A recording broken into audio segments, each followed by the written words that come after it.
Hey, how's it going, guys? I'm Paradoxic, and we are back with more reactions for Marvel's What If. Episode 2 of this first season of What If has officially been released, and this one is bound to be a lot more emotional and a lot more. I mean, not necessarily hard hitting, but it's going to be like a lot more emotional, and a lot more kind of, I think, just like, for lack of a better term, groundbreaking and just unforgettable too. Because this one is T'Challa. This one is what if T'Challa became Star Lord and like joined the Ravagers and became Star Lord instead of Peter Quill as he does in the movie. So this one, yeah, I think this was definitely one of the ones where when I first heard it, I was like, oh, I'm really curious as to how that would actually go about happening, because I think he's never really been connected to that aspect of the MCU before. So I'm really curious as to how their paths might meet. But then the trailer showed us that he's just wandering around through the Wakandan kind of fields, and then the actual the Benatar, I think it's called the Benatar, the Ravager ship, the same ship that Yondu used to pick Quill up when he was a kid. He picks up T'Challa instead. He finds Wakanda, and he finds T'Challa, and then T'Challa gets raised along with them. So yeah, but yeah, this one is bound to be a lot more emotional because of the fact that this is officially the last piece of any kind of, I mean, especially with it being voice acting too. Like, this is the last kind of audio or any kind of project that that Chadwick Boseman actually completed for Marvel before he rather sadly passed away back in 2020. So yeah, I think this was also announced after that too. Like, I don't think that they ever actually mentioned, like, back then. I mean, for obvious reasons, they never really mentioned like if he actually did anything else for them, or if there was anything else that he planned to do with them. But then once they actually got to promoting What If with trailers and whatnot, then they actually confirmed that this would be Chadwick's official last entry and his last work within the MCU. So I think it's pretty much like a solid guarantee that Chadwick, undoubtedly fully aware of his condition and how much time he would have had left, he just poured his heart and soul into this and made sure it's something to really kind of flourish and really kind of have something kind of creative come out of it and have something really really enjoyable come out of it and everything. And it's like a really kind of unique look into how kind of different the universe could have been and how different T'Challa's life could have been too. So yeah, I'm not sure I'm ready to press play on this one, but I'm undeniably looking forward to it. I'm undeniably looking forward to it nonetheless, and really curious to see how they actually kind of craft the story and how just how much it impacts his life and the life of everyone else too. Because then Guardians, I think, I mean, I assume based on how the last episode kind of went story-wise too, I'm assuming this one also does change up the story of how Guardians of the Galaxy flows as well. Because I mean, that wasn't necessarily. I mean, I think I feel like also it, like that one, like with the movie, maybe it's also to do with the fact that like with Quill, I think he just kind of happened to be the guy in that particular kind of setting and in that particular story. But then he still consciously made his own decisions. But then like he was also raised by the Ravagers, and he was raised as a Ravager, so with that kind of mindset too. And then in the end, he became a hero and everything. So with T'Challa, I think him already coming from this secret civilization that's like just like the most advanced, the most advanced kind of corner of the earth too. Like, him then being able to explore space too is just like it's just like a whole other playing field. So I'm really curious as to how he might react to it, how he might kind of adapt to this, like to traveling the universe and this kind of lifestyle and everything. So it's really kind of cool to think of in that sense. So that's fun. But yeah, last time, the first episode, we had Captain Carter, we had Peggy taking the serum, and instead of Steve and her getting all buff and badass and beating the shit out of Nazis mercilessly, which was just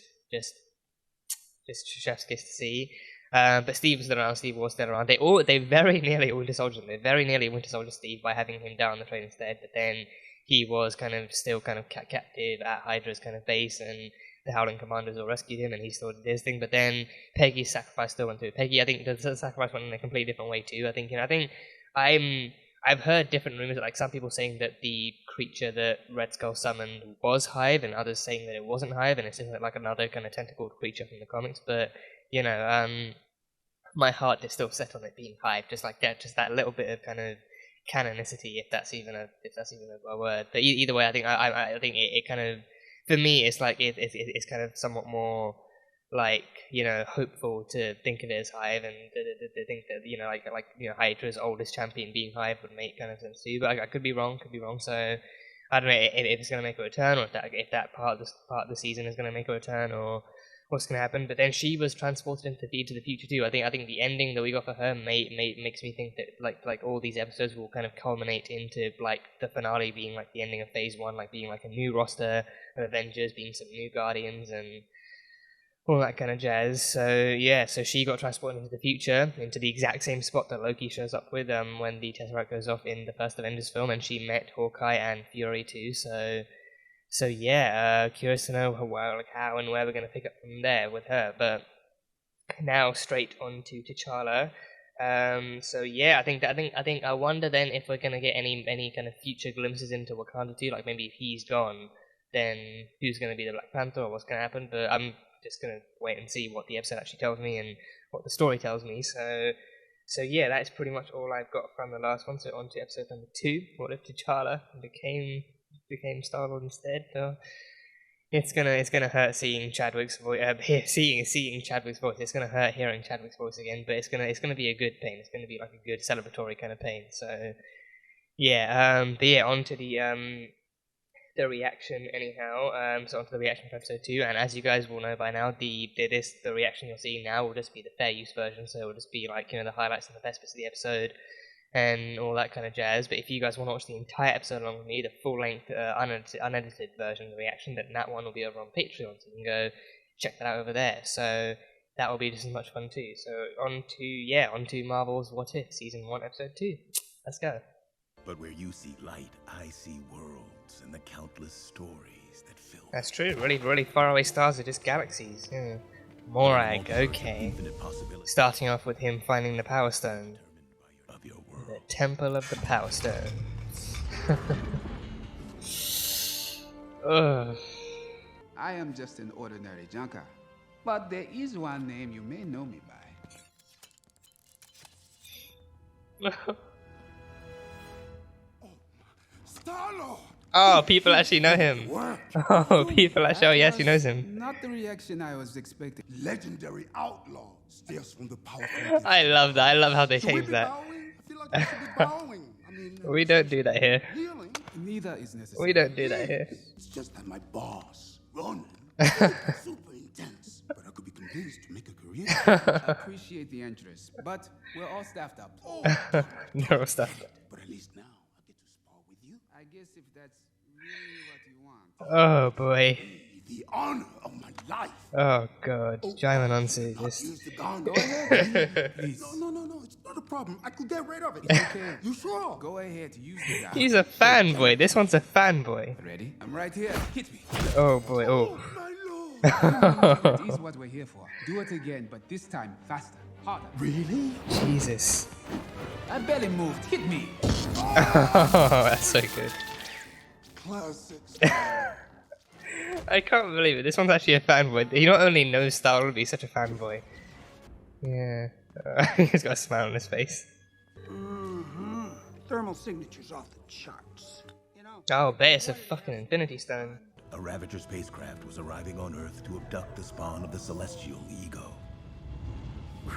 But it ran into T'Challa In instead. this universe, You morons grabbed the wrong kid. Not so fast, Captain. 2 sea holes, 2 ear holes, 1 8 hole. Eyes, ears, and a mouth. Does this Yeah. really look like Peter? Sure, I don't know. All humans look alike to me. Exactly did you stop Thanos, the Mad Titan, from decimating half of the universe? Oh, no. Oh boy. Enough man to admit when I'm wrong. Oh. T'Challa here showed me there was more than one way to reallocate the universe's resources. Sometimes the best weapon in your arsenal What? is He that talked you Thanos out of snapping his fingers? Although I still assert my plan was not without T'Challa. Oh my god. T'Challa actually managed to talk Thanos out of snapping the freaking universe out of existence. He looks pretty Holy good shit. from Who's where I'm this? standing. Nebula. Oh, my jaw just cracked. Nebula. Pretty valuable loot you got here. The big guy know you have this? She's a Maybe your father. blonde. He's Nebula. lucky I call Holy him the crap. big guy. You know he gardens now. You should talk to him. He Shh. really has changed. The past doesn't. You still wear your past around your neck. When I was young, Yondu attempted to return me to Wakanda, but it had been destroyed. Oh. I'm sorry. Wakanda was destroyed. Just another senseless war. Ah. Something like that. Well then, do I have a job for you? Hearing Nebula having a much brighter, happier voice is really relieving. And with a payload the size we're talking, We could feed billions of people on millions of worlds and eradicate hunger across the galaxy. Don't tell Captain Genocide over here. Spoil his fun. new guy's pretty funny. We do not back down from a fight. No, no. We steal from the rich and give to the poor. Just like that Earthling folk hero of yours. Robin right? Hood. Robin Leach. Robin Hood. Robin Hood. Whatever. The embers will be housed with the rest of his conquests. I really love this new look on Nebula. I really love it. Our head of security, Proxima Midnight. Looks like they got an exhibit Yeah. running the museum. That is when you cause the distraction. Oh boy. Oh, fighting. Oh, we were faking it. Yeah, well, try calling me Captain Genocide again, new guy. Oh boy. Jealous. Ravagers will start Oh a no. riot. Hey, if you boys are done gossiping, I brought what you asked. I love Karen's American accent. Yeah, she really plays that well. Astronaut Doggo? Is that an astronaut Doggo? My guess, he's compensating. Howard the Duck! Howard the Duck! If you catch my drift. You are quite articulate for a duck. That, sir, is very close-minded. Screw it. Oh, yeah. Let him out. Give the tour. Give me the tour. Give him the tour.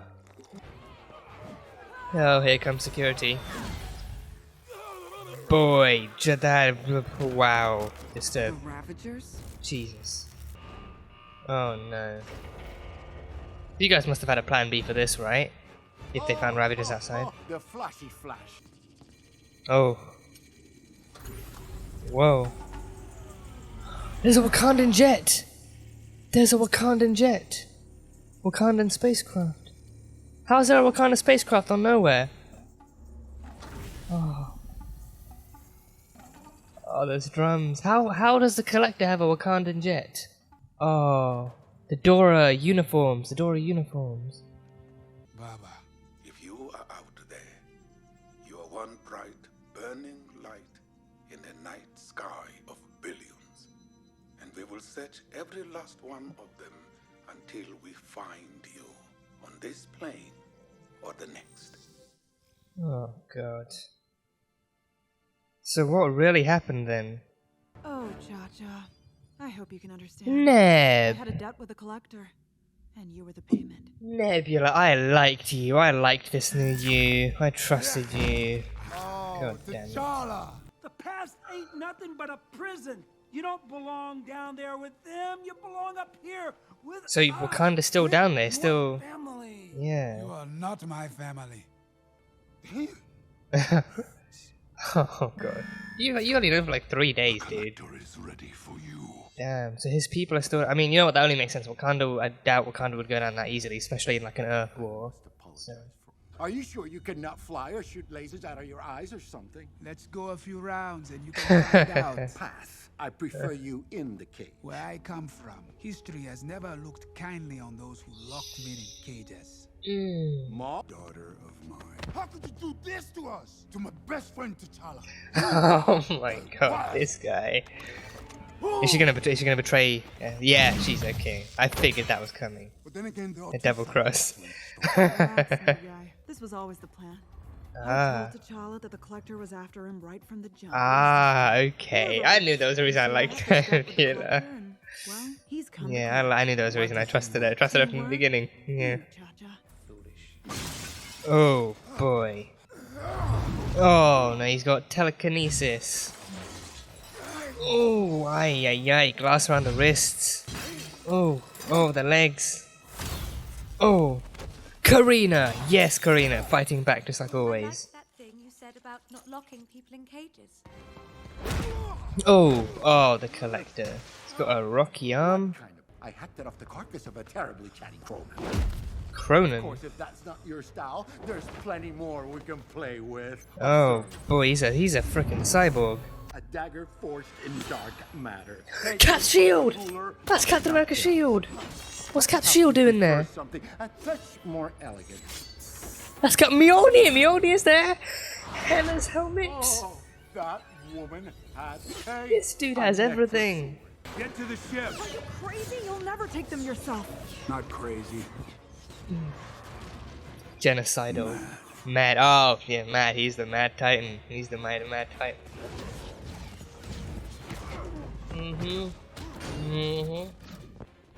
He still got it. Oh. Black Dwarf versus Thanos. Oh boy. Oh.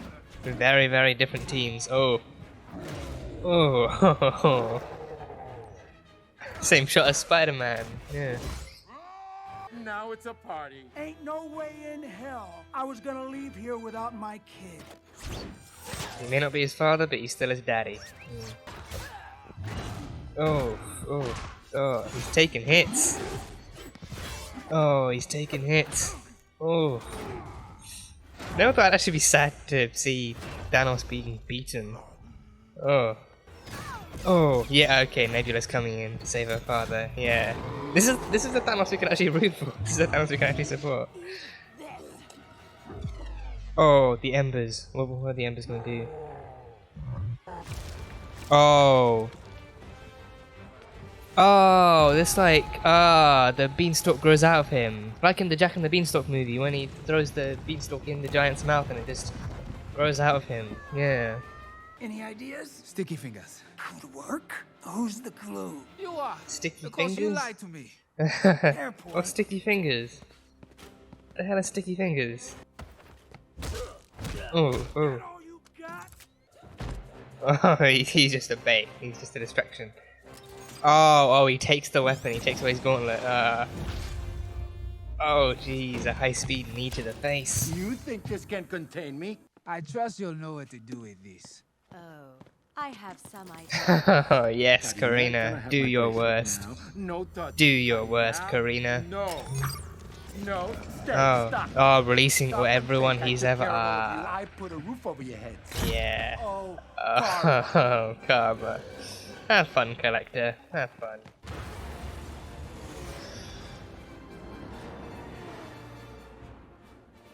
First time in however long he's actually being inside and flying a Wakandan jet. Then I will see you at the rendezvous point. Copy that, Cha-Cha. Cha-cha. Oh, they rescued the dog. They rescued the space dog. I've always felt at home up here. But now, knowing everything, I'm not quite sure where I belong. On any planet, among any people, there ain't no place in this galaxy where you don't belong. You're just gonna have to follow your heart on that one, Mr. Star-Lord. Is he gonna go back to Wakanda? Is he gonna go back? Oh.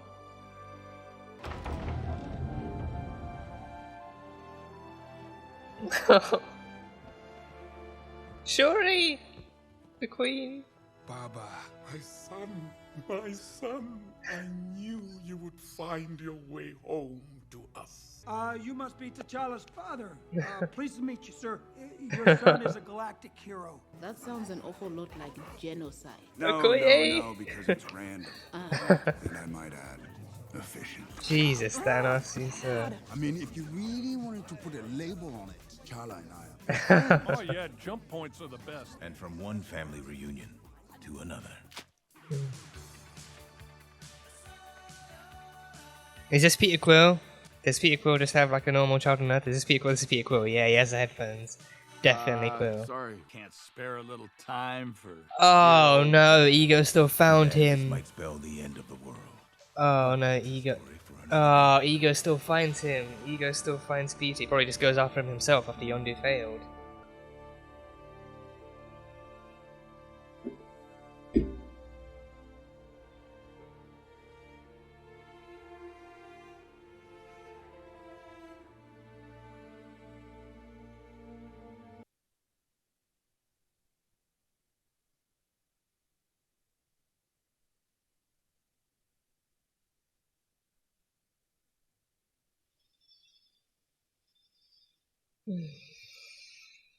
So yeah, that was great. That was a great second episode, but also as its own episode. Like this thing is just such a great watch. Such a great watch. A really, really cool story to get into. A really good, a really like a surprisingly entertaining remake of the Guardians movie and the Guardians story and everything. And actually, like just like all the changes that take place are a lot to take in, but it all just kind of feels like it fits in. and it feels really, really, really fun too, like to find out like just how much things change and just all things that that actually didn't happen because of T'Challa becoming Star-Lord and stuff. So in this case, it's very much T'Challa himself actually being that kind of person in that new environment, actually impacting the entire galaxy in so many different ways. So there's that. So then he's also, I think so Wakanda in 1988. Then he actually he kind of showed, like, from a young age, he showed like that kind of desire to explore and to find new things and to see what's out there and everything. But then his father did warn him, like, the outside world, been there, done that, not that great. It's full of destruction and pain and all that kind of stuff, which is one of the reasons why T'Chaka actually wanted to keep Wakanda so secret and hidden for so long, like the ones before him. But then T'Challa, he just kept on throwing his spear until he found the dome, and then actually left the dome and managed to be found by Yondu and everything. So yeah, I mean, one thing I would like to say, Ego outsourced finding Peter. I mean, maybe not outsourced, but he hired the Ravagers to find kind of his children on all the different planets that he fertilized and everything, and he does some finding. But then Yondu himself, he outsourced it to his other kind of subordinates and everything, to Kraglin. I think his name was Kraglin, played by Sean Gunn, Kraglin, and then they, I mean, to them it's like they just, I think it's not even like, they're looking for a white kid, but then they end up picking up a black kid, and it's not even like, I mean for them, like, they just kind of, there was the one guy who's like, all humans look the same to me and everything. It's like what they kind of count, what they kind of make sure that he has is 2 eyes, 2 seeing holes, 2 hearing holes, and 1 eating hole and everything. So 2 eyes, 2 ears, and a mouth is pretty much what kind of constitutes like a human being for them. It's like, oh, that's what he's looking for, that must be it. And then the first thing they find is actually T'Challa. The first child they find is T'Challa. So I did wonder, did he not, because I feel like Ego must have at least given them like directions, maybe even like a location. Surely he must have said I hooked up with his mother on this place called America, in this place called America on Earth. So try looking around there. But then they're all the way in Wakanda. I don't know if they just weren't given instructions or directions or anything, or what happened there, but that happened, and then so then instead they actually picked up T'Challa, and then he was not in any way kind of surprised or shocked at what was happening. He was just happy to finally have an opportunity to discover and explore more than he ever bargained for. So then 20 years later he becomes a Ravager. He becomes Star-Lord. He becomes the almighty Star-Lord. So that is his kind of backstory. So with T'Challa Star-Lord, I think he easily became like a much larger and much more undeniably influential figure throughout the galaxy. And I think that was easily one of the more noticeable differences too. Like with Peter Quill, like he just kind of he took being a Ravager by its name, and then that was it. He did what the Ravagers did, and then he didn't really kind of change anything. He didn't really try to do much besides be a Ravager. And he kind of developed like a charismatic. I think through making deals and sales and actually selling off like stuff that they collected and picked up and stuff across the galaxy, I think he developed like somewhat of like a charismatic and kind of like a people personality and everything, like him talking people up and doing that kind of thing. But then he was never really as influential. And I think with T'Challa, we see his time as a Ravager has been very, very well spent. And I think easily one of the biggest kind of surprises, I can't remember exactly what his name is, but I think he's the exact same guy also voiced by, I think his name is Jaimon Honsu. I trust I'm pronouncing that correctly. I think I used to pronounce it Digimon, but then that didn't end up being right at all. So I don't trust his name is Jaimon Honsu. But he in the first movie he had like a much more villainous and much more antagonistic kind of presence and everything. He was fully on Ronan's side and he was actively attacking Peter and everything. But with this one, once T'Challa actually takes the mask off and he reveals himself as Star-Lord, it's like the guy instantly, like from that point onwards, like he literally goes from angry and antagonistic to full-on fanboy mode. He's a full-on fanboy of T'Challa to the point where he's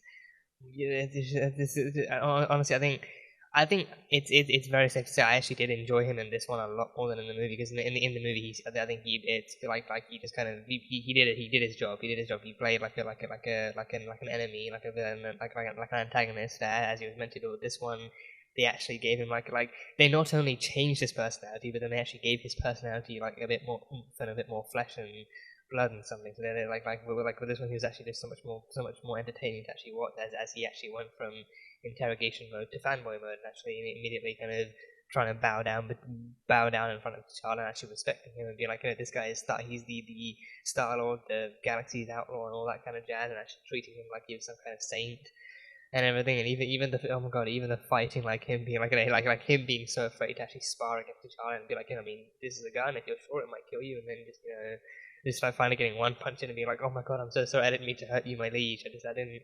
Mean to do that. So like his presence throughout this whole thing is just him being head over heels, kind of in like admiration for T'Challa, and just kind of worshipping him pretty much from the get go.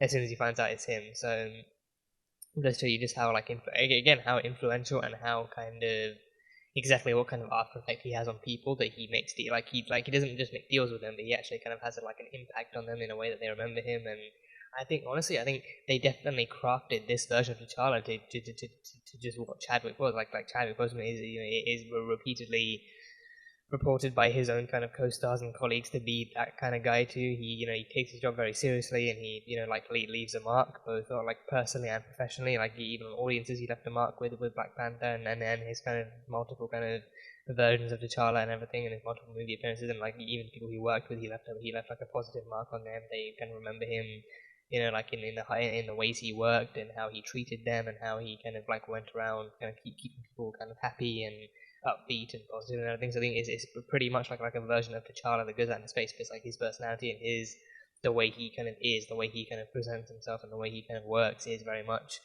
very, very reminiscent of Chadwick's kind of work ethic and his personality itself. So I think it's like a beautiful homage to the man who once was. So it's really well done. It's really, really well done. So he recruited him too. He did actually take the new guy along with him. So I think I'm glad they did that, because then we just got endless kind of T'Challa fanboying from him for the rest of the episode, and him just endlessly kind of uplifting T'Challa and actually being like that. So a very different version of him, but also very, very well influenced by T'Challa, so that was really fun. But I think the one that took me by surprise even more, the opening credits did say Josh Brolin, so I figured, that means that, Thanos must be coming back in some ways. I thought, maybe we actually might see Star-Lord versus Thanos, way back when with his armor and his sword and everything. And stuff. So, because I think even in Endgame he did have that kind of sword, back when they went to just before he found the Power Stone, he had the armor and the sword and everything. So I figured, if he's picking up the thing, then Thanos might go after him instead, and he might end up having to lose him in space, or he might have to fight him or something. But no, this is 20 years later from when he got picked up. So in that time he still managed to do something. So I think that then must mean that he actually managed to meet him before the Infinity Stone stuff. I think he was still collecting the orb. And the Power Stone being inside that. I fully trust the Power Stone was still inside the orb, unless they mention something else, in which case I have to go back and check. But I think that must mean that he met Thanos at some point before all of that, and then discovered Thanos' true plans, and then he actually Star-Lord T'Challa actually managed to talk Thanos, the Mad Titan himself, out of snapping his fingers. Not even just out of snapping his fingers. He managed to talk about his plan. His plan back then was to collect the stones and then wipe out half of the universe. And then he literally talked him up. T'Challa talked him out of it. He literally talked him out. He actually used an argument. He apparently used a very good argument in his arsenal of weapons to actually talk Thanos down from doing that. And Thanos being Thanos, he's still deep down, he still believes, genocide doesn't really seem like a half-bad plan, but then T'Challa did have some strong arguments of his own, so I had to reconsider. So I think this goes to show that I think this goes to show that I think he's still mad, but then he still has just enough sanity to consider other viewpoints too. So I think with this one, it's it completely kind of makes the Infinity War and Endgame stuff just overly dramatic. Wow, if you just talk to Thanos and actually try to understand him, or maybe try to talk him down from it, then maybe this wouldn't have gone down the same way. But no, I think with this one, it's actually I think it's also the fact that T'Challa had a very different upbringing too. He saw the universe, he was able to gather different perspectives, and he was able to actually garner new understandings and new ways of life and everything. So because of that, he had a stronger chance of actually kind of connecting to Thanos and talking to him, and then he did say, and then Thanos did actually say that, you know, like T'Challa had some better arguments on how to better allocate the universe's resources. And I think, I mean, the arguments I've even heard like from the internet are pretty much just like, you know, why don't you just double the resources, or maybe you just double the size of the universe itself and actually make it even bigger to live in and stuff. And then people say, you know, like those kind of options still offer their own pros and cons. So, you know, either way, what happened happened. But apparently in this universe, the snap never happened, so no one else ever died. No 5-year kind of missing gap. Just T'Challa being Star-Lord and going around giving everyone kind of free therapy and just, you know, I mean, well, not free therapy, but like just actually talking to people and connecting with them and actually making a difference in people's lives. So I like this Star-Lord. I think it's undeniable to say that I like this Star-Lord. I really, really like the Star-Lord. I think this is easily the kind of, you know, I think I'm glad we get to, I'm very glad we get this as a what if now, because I mean, seeing this in live action would have been cool, but I think seeing this at all, not at all. I mean, seeing this, well, I mean, technically seeing this at all, but I mean, animation still a very, very good and very, very cool kind of format to be able to see stories like this in. But seeing this kind of story taking place at all, this kind of iteration, this turn of events taking place at all is a very, very kind of intriguing thing, and it definitely kind of, you know, seems like an interesting story to watch as it kind of goes forward. And I think it definitely kind of seems reduced to within. It's a thing. Yeah, I think it definitely seems reduced to within the constraints of Guardians 1, but I think it's also like just how much things have changed even from then. So like, you know, he recruits the other dude that was working for Ronan. He also kind of he's apparently befriended Thanos too. He talks him down from his genocidal plan, and then he befriends him. So Thanos looks so different too. Like he's actually wearing like an intergalactic kind of short sleeve T-shirt and everything. And he's so just, you know, so seems so much more approachable. I mean, even he's getting like even like the because he doesn't, because I think the entire reason, pretty much the entire reason he kind of amassed the army that he did, it like in that we saw in Endgame with the Black Order and the Chitauri and all that kind of stuff, like pretty much the reason he had an army that big to begin with was because of his plan to actually, you know, take down half the universe. And then he needed to go from world to world conquering and like doing it that way first, like manually, before finding the stones and actually doing it automatically. So with this one, it's like he doesn't have those connections anymore either. He doesn't have the Black Order. He doesn't have the Chitauri. He has no armies. He's not that mad anymore. He's really not that kind of mad titan anymore. So, you know, I mean, I think because he had that idea to begin with, he still kind of does hold that title, but then he's still like not nearly as genocidal as we've kind of known him to be. So, yeah. And then Nebula. I'm sorry. I'm not even sorry. Nebula looked just. I mean, I always appreciate Nebula's look before. Like she looked badass before and gorgeous at the same time. I fully appreciate the look before, but this one I think it's I think for her.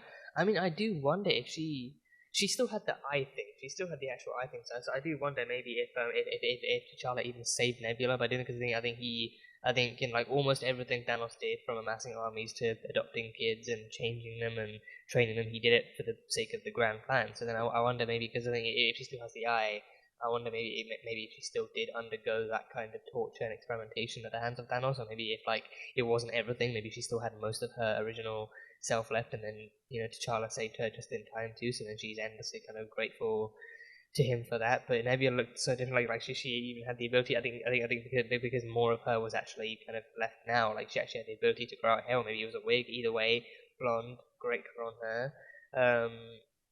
And she like wore like a sparkly dress and everything, and she even sounded like a lot more kind of. She sounded like a lot less tortured. Like before, she had like a really kind of deep and grumbly and kind of moody kind of voice because of like everything she'd been through and who she'd become. But now with this one, she seemed a lot more kind of, you know, like enthusiastic, and I mean, I don't know what word I'm looking for, but like motivated with life. She seemed like a lot more motivated with life, and like a lot less kind of, you know, like grumpy, I guess, for lack of a better term. I don't know why my vocabulary just isn't working today, but you know, she she seemed to be having like a genuinely better go at life this time around, because she either hadn't gone through as much as before, or she just hadn't gone through it at all. But I think, I don't know, maybe, I mean, chances are T'Challa still saved her by talking Thanos down from his thing, so then he stopped experimenting on her. And I think, I mean, I feel like if he had still done it at all, then maybe there would still be some tension from that. But then maybe actually seeing Thanos himself changing and seeing him accepting a new way of life maybe gave her like the kind of light she needed to actually boost her own trust in him again. But then she still managed to become her own person, and she still managed to actually be cool. So that I think in this one too, I don't know if maybe Gamora never got adopted either, because I think they like so far the only adopted child of this Thanos we've met is Nebula. So and then the Black Order were never his either. I think he did mention having actually been connected to the Black Order before. He said, trust me, you do not want to mess with those guys. So I think he either didn't know about them or he did. I think maybe he was. I think maybe it could have been the fact that maybe like he recruited and he adopted Nebula and recruited the Black Order way back when at the beginning of his plan. But then he met T'Challa, and then T'Challa took them down from him, and then those connections kind of faltered. So then the Black Order went to. Maybe the Black Order ditched Thanos, and maybe he ditched them, and then they went to work for the Collector and everything as their security. But then Nebula, being his more directed, adopted kind of child, still stayed behind and still did her own thing. So yeah, I don't know. But Nebula, and she calls him Cha-Cha.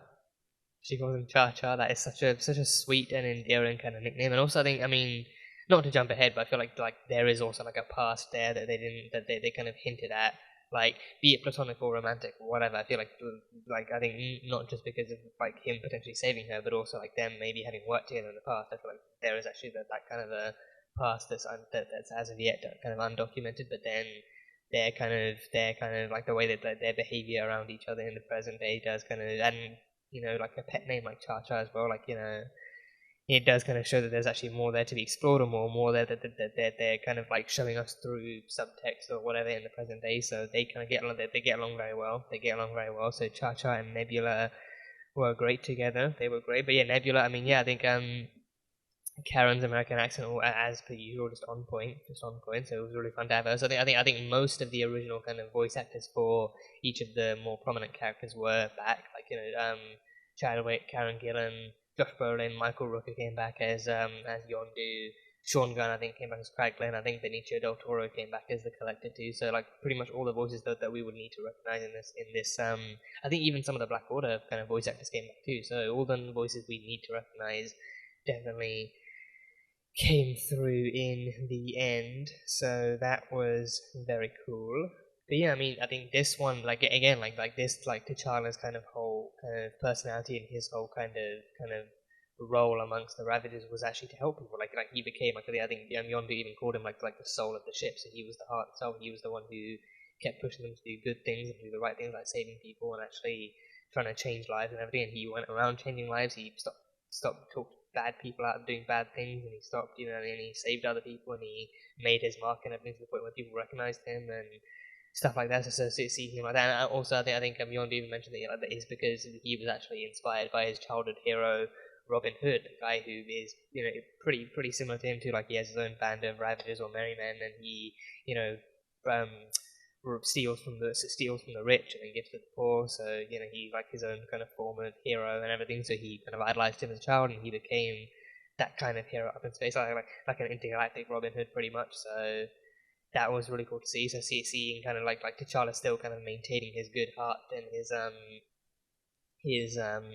good spirit and his kind of free spirit and everything, like still wanting to go everywhere and actually see people and meet people and actually help them in any way he could, was a really, really fun version of this character to see. So yeah. But yeah, the Collector became the new Thanos, and I think this confirms that Thanos actually was like the Mad Titan at some point, but then he retired his plan after T'Challa talked to him. But then Thanos also mentioned that like once T'Challa did talk him down from his grand plan, then that then left like a power vacuum to fill, and then the Collector took up that power vacuum, and he became the new kind of, I mean, he didn't really become the new Thanos or the new Mad Titan, but he just became like the new known kind of baddie of the universe and the galaxy and everything. So he became the next kind of guy you didn't really want to mess with and everything. So that happened. So then the Collector was easily like the kind of villain of this story and everything. He was he just as he does, he just kept on collecting things, whether they be inanimate objects or if they became like living creatures and like rare species or whatever. He still kept on stealing them and locking them up in cages. And I think I've really kind of like loved T'Challa's line towards the end of like where I come from, we don't look kindly upon men who lock people in cages and keep them up like that and treat them as inhumanely as that. So yeah, and I think it's like a cool enough kind of reference to exactly one of the reasons why Wakanda actually kind of kept itself hidden from the rest of the world, to actually kind of, to like avoid and kind of keep itself safe from the kind of perils that man were, thrusting upon each other in the outside world. So yeah, the collector, the new Thanos. I think so the collector has quite the collection too. Even I think the actual object collection actually surprised me a bit more than the actual living creature collection. I think he has Cap's shield. He has I think that's definitely Captain America's shield, because it has the star and the stripes, not the actual kind of British flag that Captain Carter has. I think it was actually Captain America's shield, and he had, I think, Mjolnir and stuff. I think I caught Mjolnir, like the handle and then the hammer at the last possible second. So he had Mjolnir too. I think he had like some other kind of swords and daggers in there too. And then the one weapon he actually did try and use was an actual dagger forged in like the power or something of like a dark elf, like a dark elf forged kind of dagger and everything. So he used that. And looking back, I think he used like these different kind of really rocky, kind of bulky looking gloves. And for I think for a second, I kept on thinking of them as like arms made of rocks, and I kept on thinking of Korgs. I was wondering, because I'm not too sure what race Korg is actually from, so I don't know if he actually mentioned it there. But yeah, no, I think he had like arms that looked mysteriously like Korgs, but instead of just being like gauntlets, or like those kind of old kind of Hulk arm toys you used to get, where you could just stick your hand in, there'd be like a bar, and you could just hold it, and it looked like one of those kind of giant arms, but it's instead actually made out of like the same rocks as Korg and stuff. So don't know if he got it from there or from where, but that was there too. So he has all sorts of like weapons and defensive objects and all these kind of like mystical kind of like relics from across the universe and things. So I don't know what must have happened to the Avengers in this timeline then, if he's actually managed to pick up Cap's shield and then Thor's Mjolnir too, like if he's actually managed to get like two of the most powerful kind of weapons on Earth. Like what must have happened to the Avengers if Steve like is I really don't know, but because I mean, like that one was also the only one they had, so yeah, I don't know. I mean, also with this being 20 years later, so 2008, so that would definitely be before Cap was actually thawed out. So then, how would he have actually found? Because they didn't find him until I think like 2011. I think it was like 2011, because I think 2012 was the Avengers movie, so then 2011 would be when they actually thawed him out and found him in the ice. And then I think this takes place in 2008. So I think, unless it was thought out earlier than that because of what happened, or maybe if it was like, I don't know, maybe if it was like, I don't know, maybe if he sent people to Earth to find cool looking shit, and then they actually managed to, do like a deep scan of the Earth and find all sorts of stuff. But then Thor's, maybe Thor's hammer, maybe if he sent people to Asgard and found that, or maybe if like one of Thor's many adventures, he ran into collectors and like the collector's men or something, and then But then I think the collector wouldn't be worthy. Well, that would depend if he picked it up before the Thor movie, because the worthiness thing wasn't a thing until the Thor movie. Odin literally placed the enchantment then, and then before that anyone could lift it. So if they found it before the Thor movie takes place, and I mean if that happened any differently too, then maybe like anyone could lift it and it would still be powerful. And then Cap's shield, obviously you don't have to be worthy to lift that, and that's just, really easy to pick up and everything. So yeah, no, it's just a question of, what happens to Thor and Steve, and are they still alive? Are they still on Earth? Are they even Avengers? Are they like what's been happening? What happens to lead to those two items actually being locked away inside the collector's vault? So I'm not sure, but yeah.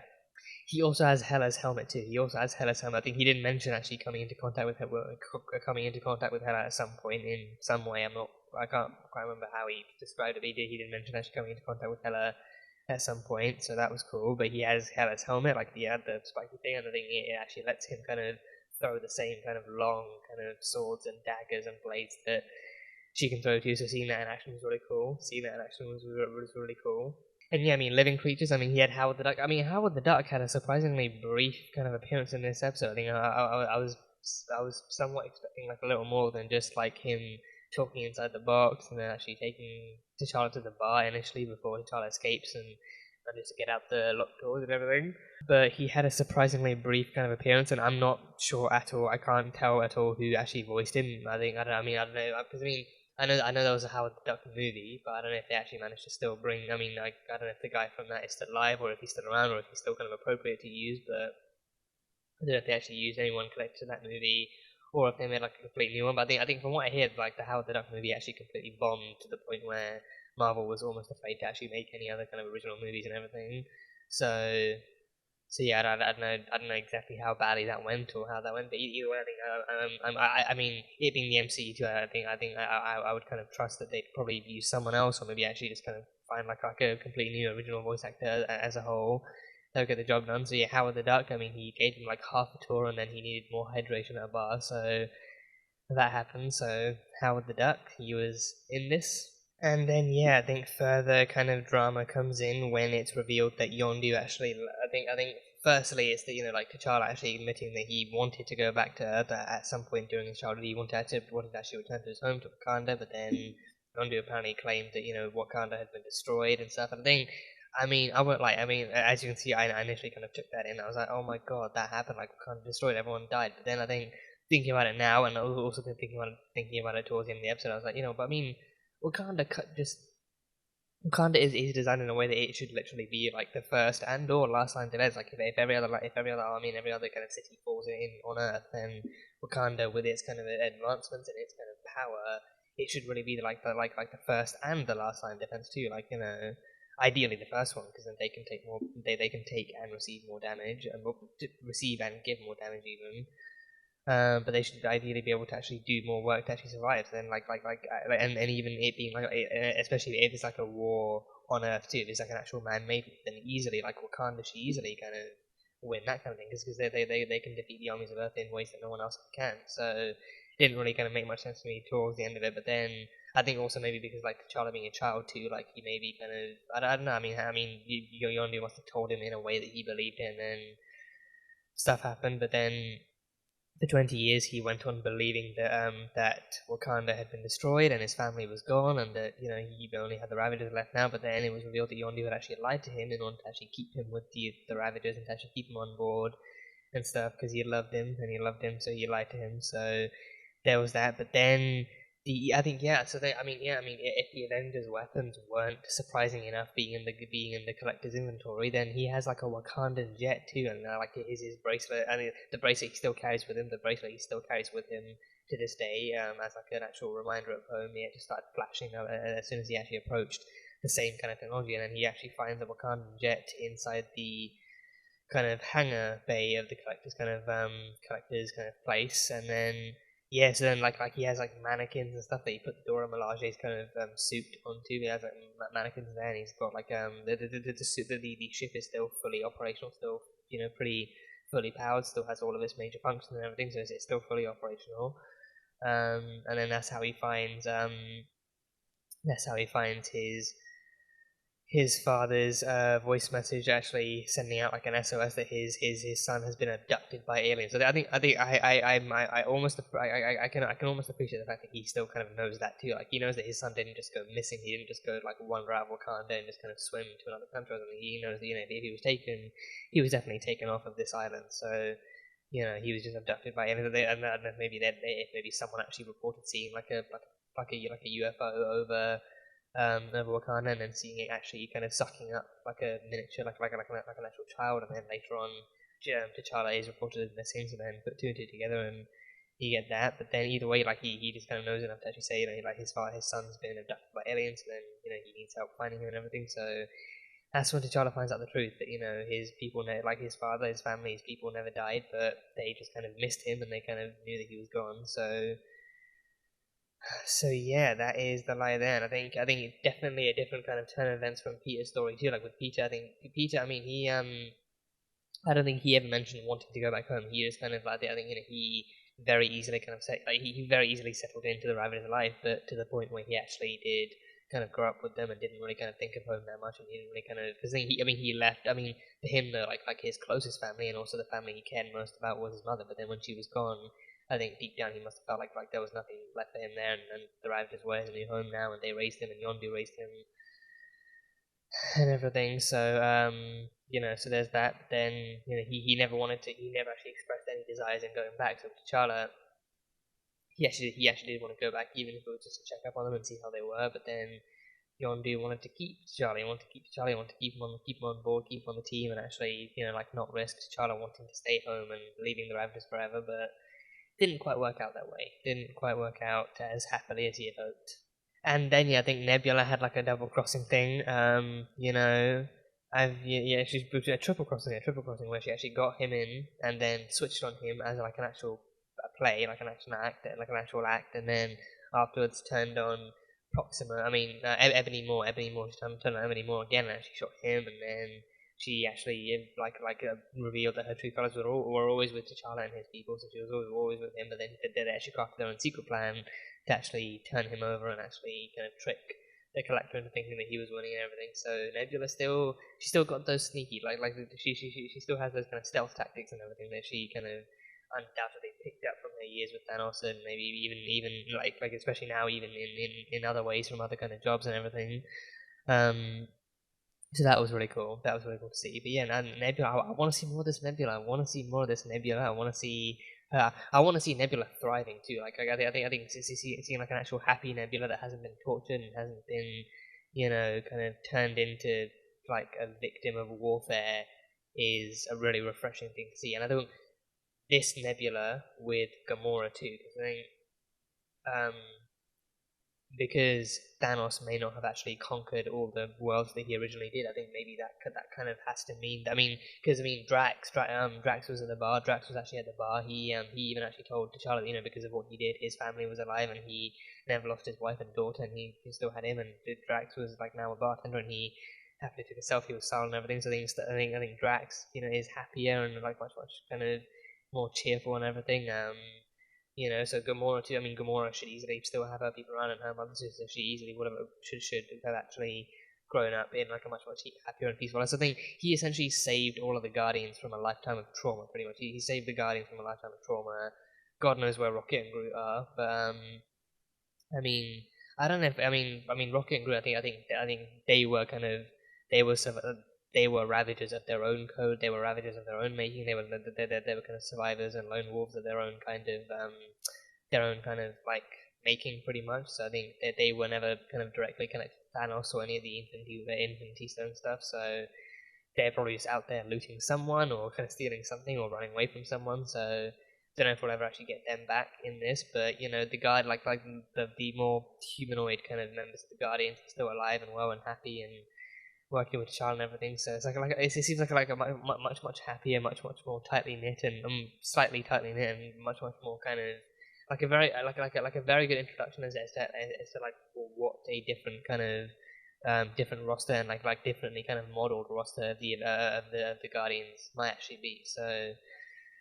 So yeah, but definitely want to see more of this Nebula thriving and happy and just kind of doing her own thing, and maybe even meeting Gamora on the way and actually being, I don't know, that they probably wouldn't be, I don't know, they still probably could be sisters, they probably still could actually have some kind of sisterly bond on the way, but then maybe even this one actually being best friends or something else, but yeah, I want to see more of these Guardians, I want to see more of Nebula, more of a Cha-Cha, I'm hoping that this isn't, this has similar-ish vibes to the Captain Carter one, where it's like, this could easily lead in like a different way too, and it could all culminate into one kind of whole kind of ending at the very end. So I think this is also a phase 2 movie. I think I'm pretty sure Guardians is actually like a phase 2 story too. So jumping straight from phase 1 into phase 2 as well. So yeah, that's interesting. That is very, very interesting. So yeah, but yeah, it was awesome. It was beyond awesome.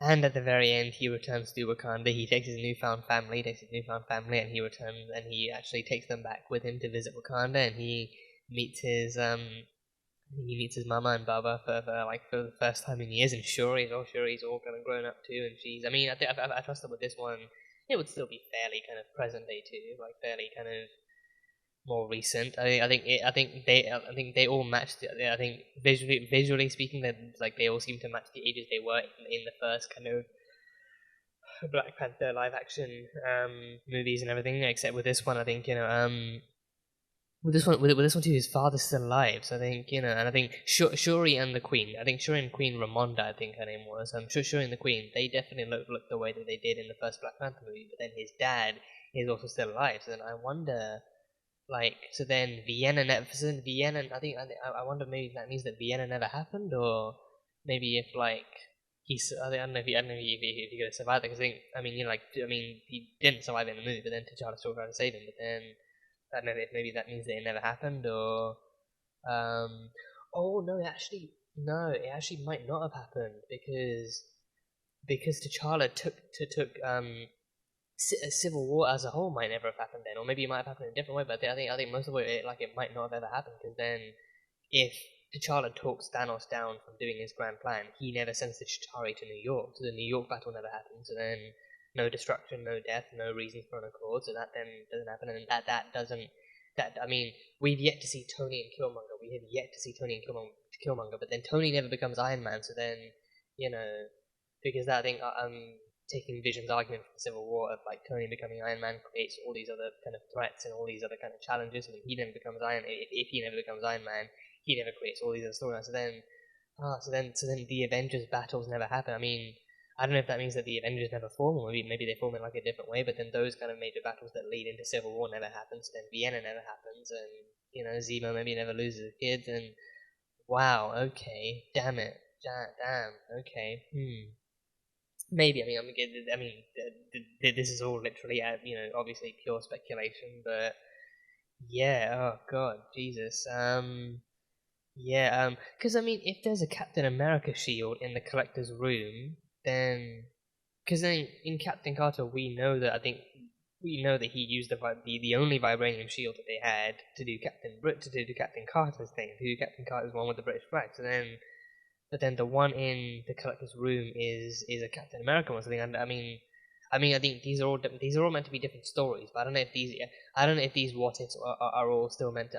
Probably not, because we have Marvel Zombies, and that's meant to be a whole other thing. That's meant to be a whole other thing. So then I don't know how many of these stories are actually connected to the same universe, and how many are actually completely separate ones. So like Captain Carter is one universe that has its own kind of consequences, and then T'Challa is one that has another thing. So yeah, I don't know. It's just like the branches at the end of Loki. It's like they all split, but then branches come off of branches, and then more branches come off of those branches and everything. So it's all individual universes and stuff. So damn, yeah, god damn. So yeah, well, no, but then I think in this one the Avengers must still be a thing. Like I think well, either the Avengers or Captain America. Like Captain America definitely, but then the Avengers might not be a thing because Cap doesn't. His shield is gone. His shield is in throne room with the Collectors. So God, it's a mind-boggling thing. And yeah, the very end, Ego finds Peter. I don't know where he was working. He was working at some kind of restaurant, just sweeping the floors, doing like the night shift or whatever, and still had his Walkman, still had his classic kind of headphones plugged into his Walkman. So I think for him, he must have still lost his mother. His mother dying isn't changed by whether or not the Guardians pick him up, or the Ravagers pick him up, or T'Challa. But then his mother still dies. I don't know. So then he grows up with his granddad. I think his granddad was then his legal guardian. So then I think maybe he does still run out. Maybe he actually does still run out into the middle of nowhere, but then he just doesn't get picked up. So he's just kind of like a little kid, kind of on his knees, crying in the middle of like nowhere, and then nothing really happens. And his grandfather or someone comes out and finds him and takes him back inside. So then he likely grows up with his grandfather, and whatever happens. So then and then he ends up growing up to work at some kind of diner or restaurant or whatever. But then his father still finds him. Ego still finds him, has his ship. I think my favorite part about that is his ship just parked so eloquently slap bang in the middle of the road too. Like, what, if you want to go past, you can go past in a minute. I've been waiting for my son for over 20 years, and Yondu still never delivered, so I had to do this myself. And I think that is essentially what he did too. Like, Yondu literally never delivered, so then he had to go out. He had to actually physically go to Earth and find Peter himself. So then he did. So then he still picked up his kid, and this Peter is ever so just innocently oblivious. He's oblivious to who he is, where he comes from, what his power is. So I think again, not to think too far ahead, but I don't know if he's gonna have this. He's not gonna have the same experience. He never met anyone. He is as human as he can possibly be. So he's got no one else that needs him. He's got no one else that his heart is tied to, or no other family. So then he undoubtedly will kind of ally himself with Ego, and he probably kind of won't really be able to oppose Ego's kind of plan too much and everything. So So yeah, I mean, yeah, I don't know how that's gonna go, but I mean, I think that kind of thing too. That's actually, I think that might be like an interesting, like, connecting story too. Like, what if Peter never met the Guardians, or what if, like, he actually, I don't know, but yeah, I mean, those kind of endings are like really curious. Like, it's similar to Captain Carter's ending. Like, you know, like, okay, where does Captain Carter go from here? Like, does she help them build like some kind of different roster of Avengers, or does she become like a lone Avenger, or what happens? But with this one, yeah, I don't know. But I think it's definitely like an interesting tease. That, you know, like what else could happen now that, you know, he's not Star-Lord, he's just like a normal human being and stuff who still listens to music and everything. So yeah, Ego finds Peter, and then I think Ego has Mantis too. Ego has Mantis. I think Mantis. I mean, yeah, I think in this kind of reality, in this reality, I think Peter and Mantis will actually kind of get along and actually meet each other as brother and as half brother and half sister and everything. So that kind of thing. Again, like those are the kind of continuations in the future kind of paths that are interesting to think about. So yeah, yeah, it's crazy. So yeah, that's pretty much all I've really got. I think a very great ending. And also like that final kind of title card too, like in memory of, you know, the amazing Chadwick Boseman too. That was hard hitting. But yeah, Chadwick nailed this. I think it doesn't even need to be said. Because I think it's known that Chadwick, I think, and especially with this being his final one too, he would want to make sure that this kind of hits exactly right and this feels right and everything, which it does. But he really managed to bring to life this whole kind of different version of, like a different version of T'Challa that's still recognizable, because I think he's different because of like what new experiences he has, but then his heart and his mind and soul are still the same. He still kind of strives to be the right person and still strives to be a good person and doing what he can for other people. So I think that he's recognizable in that sense, but he's just got like a whole new set of life experiences now, and he's got a whole new perspective on life and the universe and everything, and he's even gone back home so he can share those stories with his people and everything. So this story just really kind of knocks it out of the park, and then I really can't wait to see what more they can actually show us from this side of T'Challa, and what more they can actually show us from this side of life, and if he can actually, yeah, like maybe if they actually show us like another one based within Wakanda, but now with the Ravagers being in Wakanda, or what's going to happen. But yeah, I am curious. I'm very curious. But yeah, hats off to T'Challa, hats off to Chadwick Boseman, hats off like all the many millions of hats across the world off to him. Hats to Karen Gillan, Josh Brolin, Michael Rooker, Sean Gunn, pretty much everyone who had like an actual kind of hand in making this kind of episode as great as it was, and really executing something memorable and enjoyable. So yeah, that is pretty much all my thoughts for now. On this episode. So let me know what you guys thought. As always, let me know what you thought, and what you thought of the story, and how you were kind of moved or impacted by this, and how you feel about What If going forward, and any kind of theories you have, or any other kind of like impacts from this one, or any other stories that you'd like to see. Just let me know in the comments. And yeah, that is pretty much it. So that was Marvel's What If Season 1, Episode 2. So thank you guys, as always, so much for being here and for watching this video. If you guys enjoyed it, then salt and burn that like button. Comment on what you thought of the episode and what you think is coming up next time on Marvel's What If. Once again, the full-length version of the reaction will be available on Patreon, so you can go check that out over there. And yeah, that is it. So, I will see you guys next time.